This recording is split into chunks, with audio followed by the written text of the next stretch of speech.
What is packing with you, YouTube? So now we walking on crates. That's the new challenge. We walking on crates. Oh my God, man. It just seems like the stupid get more stupid, man. And the dumb get more dumb. Monkey see, monkey do. What's wrong with y'all out there, man? Walking on crates with COVID-19 going around. Y'all want to walk in on crates, possibly break an arm, break a leg, and then you can't go to the hospital because the hospital gonna turn you away if you're not vaccinated from walking on crates. But that's not why we're here.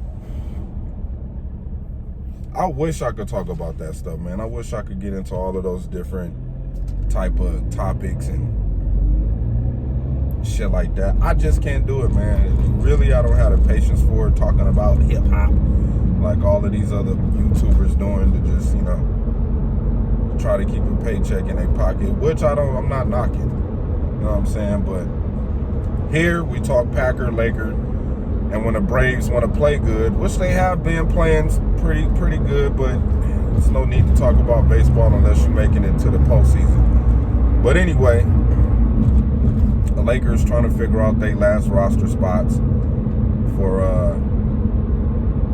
the team. I mean, I'm hearing Rondo might be back with the Lakers if he's bought out, and a couple of other cats might be on the team if they bought out. But either way, Lakers gonna take care of Laker problems. On the other hand, with this fucking football team, this defense got me worried. This defense has me worried, man. Has me worried. I mean, they bringing in all these cornerbacks and all these different linebackers and defensive tackles. Now, I think we gonna be okay. You know what I'm saying?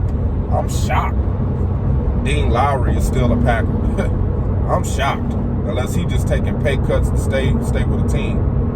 But I like Dean the Big Green Machine, man. I like Dean Lowry a lot. You know what I'm saying? I think he'll be better this year for us. We still got Kiki. You know, we want to see him take the next step or move up to the next step, helping out Kenny Clark.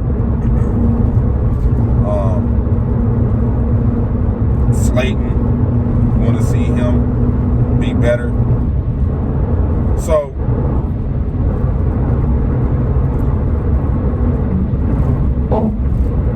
the defensive line, I think, is going to have its struggles. And then also, you know, without knowing when Zadarius Smith is going to be back, is another problem that the Packers are going to have to deal with. This should give Rashawn Gary, who a lot of people really didn't like when he first got drafted. You know what I'm saying? A lot of people wasn't really digging the Rashawn Gary pick because of his playability. A lot of people think that he's only good when he's around other good people, good players. And that's exactly what the Packers wanted. If people pay attention to the fucking team, you got Preston Smith, you got Zadarius Smith, you got Kenny Clark, you got some talented guys around him that will eventually give him a chance to shine. It would give him a chance to shine. Yeah, we wish he could be like a Nick Bosa or a Joey Bosa, you know, that can do it on their own without anybody being on the other end. But let's not forget what Nick Bosa said, because I believe after they lost DeForest Buckner on the opposite side of the line with him, that really hurt Nick Bosa's game, because I think he got hurt last year. He was hurt, so We'll see how he does this year. I don't know if they line anybody else over there, but, you know, they got some pretty good. They got that good linebacker over there, Warner, for the San Francisco 49ers. But the main thing is, God, come on, people. Can y'all drive, man? Can y'all drive, please? Jesus Christ, man, this is ridiculous. All this LA fucking traffic in the morning, man. Get the fuck out the way. God damn. But the main thing is, with all this talent, individual talent on the defensive side of the ball, as far as the pass rush, it'd be nice to see Rashawn Gary. I want to see him get at least 10 sacks this year. If not 10 sacks, maybe 8 sacks, 4, 5, 7 tackles for losses. You know what I'm saying? But I really want to see him get in the double digits with sacking a quarterback this season. You know, we see all of the Instagram videos with Rashawn Gary. If you working on your technique, and I mean, dude, you are probably one of the best guys that show off his technique on IG videos, but we don't really see that translate into games, and that's partly dependent on what scheme or what down he's going to play when he's out there on the field. So I do expect to see the snap count on Rashawn Gary go up a lot more this season than the last 2 seasons he was with us. Man, I think the Packers are really expecting Rashawn Gary to show off this season. I know I am. You know? So, we got high interest right there out of Rashawn Gary. That's a very high interest player that we really need to be paying attention to. That's going to have to help this defense out. Linebackers, I think we'll be okay. You know, the thing about letting Kirksey go is that he was a great coverage linebacker. Oren Burks is okay, but he's not going to start. We already know Campbell is going to start next to Barnes because they was the only ones that didn't really play in the preseason. So we know Campbell got a starting spot. We know Barnes got a starting spot. We just got to see Oren Burke and Ty Summers, see where they fit in. You know, we got a couple of other linebackers too. So it'd be real interesting to see how Joe Barry has developed this linebacking core to correspond with the defensive line to make sure that we can get something. Oh, God, this fucking traffic. I should just get off the freeway. Just need to get off the freeway. Just take the streets, the mean streets of LA back home. Even though I don't live in LA. I want to get the fuck up out of LA. But I'm real. I mean, we keeping Kevin King, the guy who pretty much sealed our fate in the NFC Championship game with that blown coverage late at the end of the fucking first half, where he just gave up a fucking bomb, a touchdown to who caught that, man? One of them little bitty ass receivers caught that damn touchdown pass, man, on Kevin King ass, man. That shit pissed me off. But anyway, man, everything has to be in sync with this defense, man.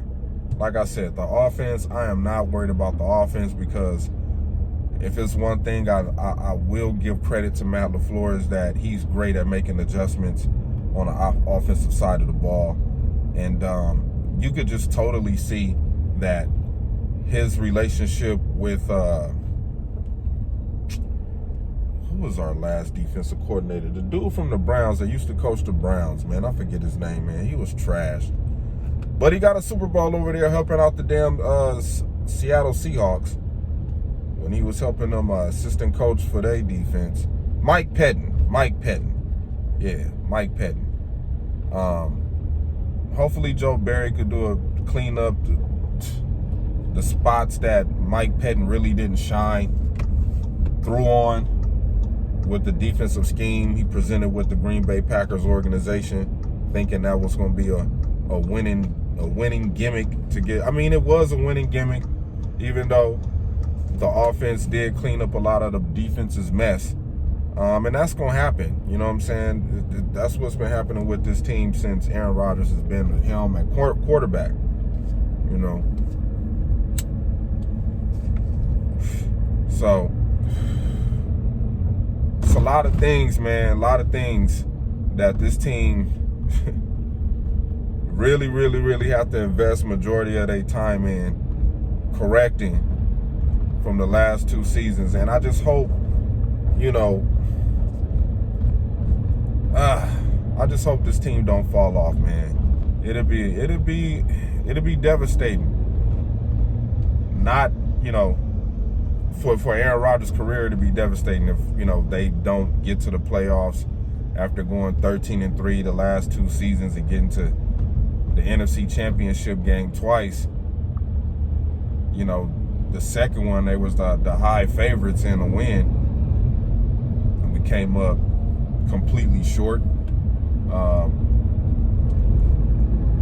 But that's just how it is, man. When teams play Tom Brady, they'll play like the team you thought they always were supposed to be the game before they play against Tom Brady. But then when they come and play against Tom Brady, you start seeing all these mental mistakes and hiccups and just nonsense going on in the game, man. Every time you playing any team that's playing against Tom Brady, you just look at the team you rooting for like, I don't even recognize this team. This ain't the team I seen last week that was doing all of the razzling and dazzling and shit.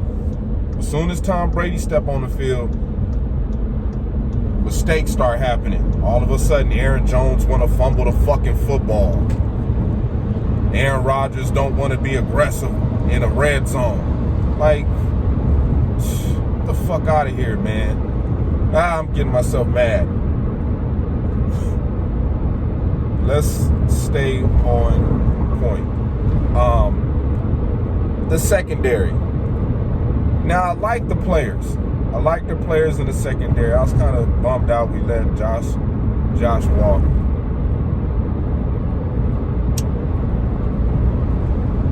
I thought he was real key at the nickel corner position. But I guess, hey, maybe they see somebody better at it. Maybe they're gonna move Eric Stokes around to play that position and give Kevin King another shot at redeeming himself. And that be the thing, man. Dudes be good when they going to see. It's hard to evaluate talent when in practice when they going against their own teammates. Like, you got all these guys. CeeDee Lamb. Yeah, CeeDee Lamb looks good against the sorry ass people he playing against on his team in Dallas. Of course, he gonna look good against them guys. He know he can pull any trick out of the hat on them. But when you're going against a different team, different opponent, that's when you got to do your homework. That's when you got to study film. That's when the practice offense got to run the plays they gonna run. That's when practice receiver got to mimic the route running that the offensive player that the defensive player gonna play that weekend against. He got to mimic all that shit so he know exactly how to play him. So we gonna see how good CeeDee Lamb is this year. And we definitely gonna see how good. I mean, you got Devontae Adams over there, the #1 wide receiver in the league. So Jair Alexander better be good, you know. But I like our secondary. We got ball hawks, and that's where it stops because it seemed like the only 2 people in the secondary that can fucking tackle is Adrian Amos and fucking Jair Alexander. The rest of the motherfuckers can't tackle for shit. Go ahead. Do your research. I dare you. And count how many missed tackles the secondary had last year. Count how many missed tackles the secondary had last year. Had quite a bit.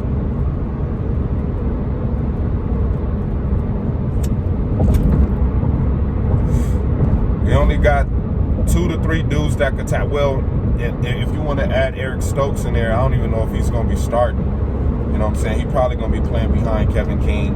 He's going to get reps. He's going to get on the field. He's the first fucking round pick. So he going to get some time to showcase his skills. But I think we only got about maybe 2 to 3 dudes on the secondary that can probably tackle. And that scares me because the rest of the dudes are playing special teams. Now let's talk about special teams. Now, this year in camp, the Packers, we all seen Mason Crosby miss that field goal against the Buffalo Bills because they asked. But we've been hearing in camp that the long snapper has been giving the Green Bay Packers problems. So I do expect to see Mason Crosby shank a couple of fucking kicks this season. Due to the fact we don't have a long snapper, an accurate long snapper. So special teams has been trash for like the last 4 years. We've given up around 36, 38, almost 40 yards on kick return yards. Punt return, we've given up close to 30 yards on punt return. These dudes, man, special teams has been god-awful. God-awful. We're giving offenses a chance to play with a short field and wondering why the Green Bay Packers, who used, when we had Clay Matthews, who used to stop teams on their first drive. The Packers was great at stopping teams on their first drive. They get out there, they either kicking a field goal or they punting the goddamn ball. Now, since Mike Pettin been there, teams have been scoring on the first drive.